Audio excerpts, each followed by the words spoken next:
السلام علیکم۔ ایک پرانا سا شہر تھا جہاں شام ہوتے ہی مسجد کی اذان پورے ماحول کو بدل دیتی تھی۔ اسی شہر ایک محلے میں 4 دوست رہتے تھے، حمزہ، سیف، ریحان اور فہد۔ چاروں کی دوستی اتنی گہری تھی کہ لوگ مثال دیتے تھے، لیکن ان چاروں میں ایک عادت بہت کامن تھی اور وہ تھی ہر کسی کو ہر وقت السلام علیکم کہنا۔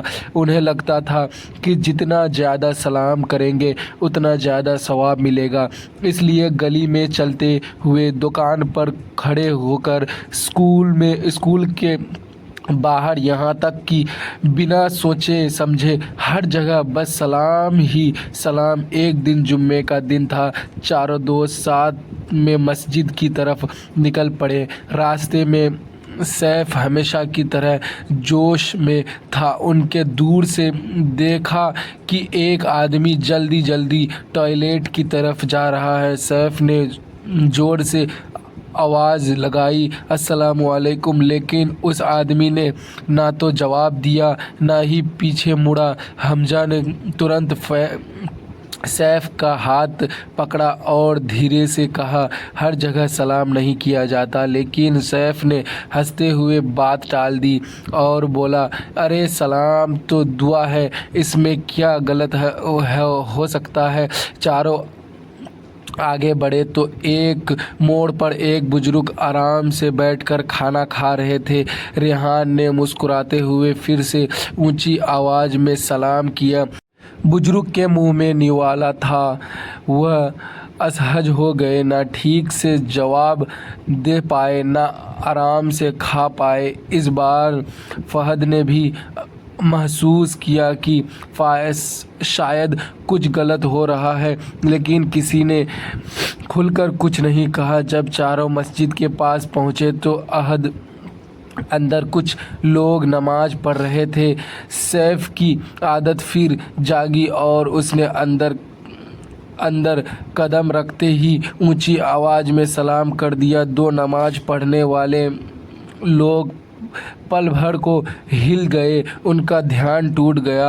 تبھی ایک بزرگ عالم جو کونے میں بیٹھے تھے، انہوں نے اشارے سے سیف کو چپ کرایا۔ نماز ختم ہونے کے بعد انہوں نے چاروں دوستوں کو اپنے پاس بلایا۔ ان کا چہرہ سخت نہیں تھا بلکہ بہت نرم تھا۔ انہوں نے کہا، بیٹو، تم لوگ نیک لگتے ہو، لیکن ایک چھوٹی سی غلطی بار بار کر رہے ہو۔ چاروں دوست اب پوری طرح دھیان سے سننے لگے۔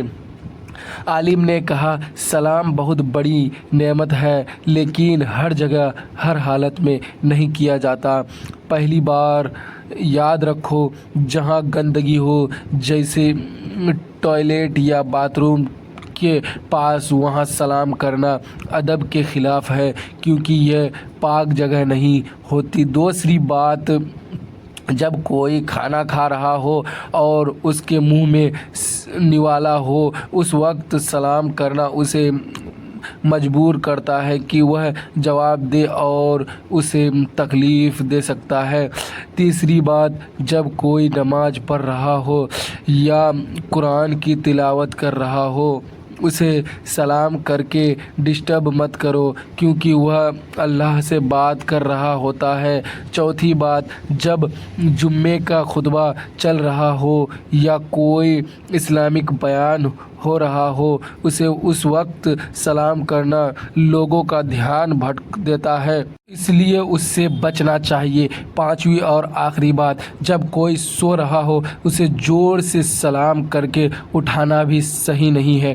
یہ سب سن کر چاروں دوستوں کے چہرے بدل چکے تھے۔ سیف، جو سب سے زیادہ بے فکر تھا، اب چپ تھا۔ ریحان، جو ہمیشہ مذاق کرتا تھا، اب گمبھیر ہو گیا۔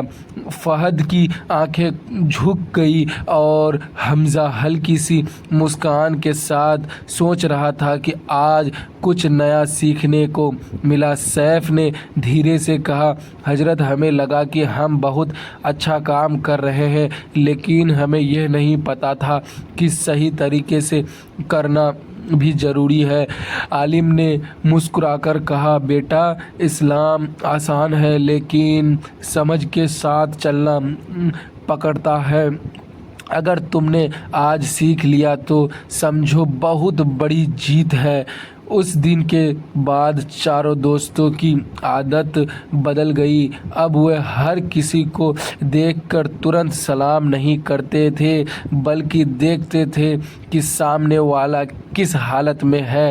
دھیرے دھیرے انہوں نے اپنے آس پاس کے لوگوں کو بھی یہ بات سمجھانی شروع کر دی۔ ایک دن محلے کا ایک چھوٹا سا لڑکا ہر کسی کو ہر وقت سلام کر رہا تھا اور لوگ تھوڑا پریشان ہو گئے تھے۔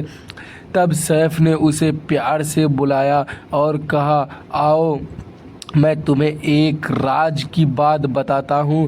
پھر اس نے وہی 5 باتیں اسے سمجھائی۔ لڑکا حیران رہ گیا، بولا مجھے تو لگا تھا جتنا زیادہ سلام اتنا اچھا۔ تب حمزہ نے مسکرا کر کہا، اچھا کام بھی صحیح جگہ پر کیا جائے تو ہی اچھا لگتا ہے۔ سمے بیتتا گیا اور چاروں دوستوں کی یہ چھوٹی سی سیکھ پورے محلے میں پھیل گئی۔ لوگ اب صرف سلام نہیں کرتے تھے بلکہ صحیح وقت دیکھ کر کرتے تھے۔ ایک دن ریحان نے ہنستے ہوئے کہا، یار پہلے ہم بنا سوچے سلام کرتے تھے، اب سوچ کر کرتے ہیں تو دل کو سکون ملتا ہے۔ فہد نے جواب دیا، کیونکہ اب ہم صرف لفظ نہیں بولتے بلکہ صحیح معنی میں دعا دیتے ہیں۔ اور آخر میں حمزہ نے ایک ایسی بات کہی جو سب کے دل میں بس گئی۔ اس نے کہا، ہر نیک کام کی بھی ایک جگہ اور وقت ہوتا ہے۔ اگر سمجھ آ جائے تو چھوٹی سی چیز بھی بڑی عبادت بن جاتی ہے، اور اگر بنا سمجھ کے کیا جائے تو وہی چیز اثر کھو دیتی ہے۔ اس لیے سلام کرو لیکن سمجھ کے ساتھ کرو، تبھی وہ دل سے نکلے گا اور دل تک پہنچے گا۔ خدا حافظ۔ السلام علیکم ورحمۃ اللہ وبرکاتہ۔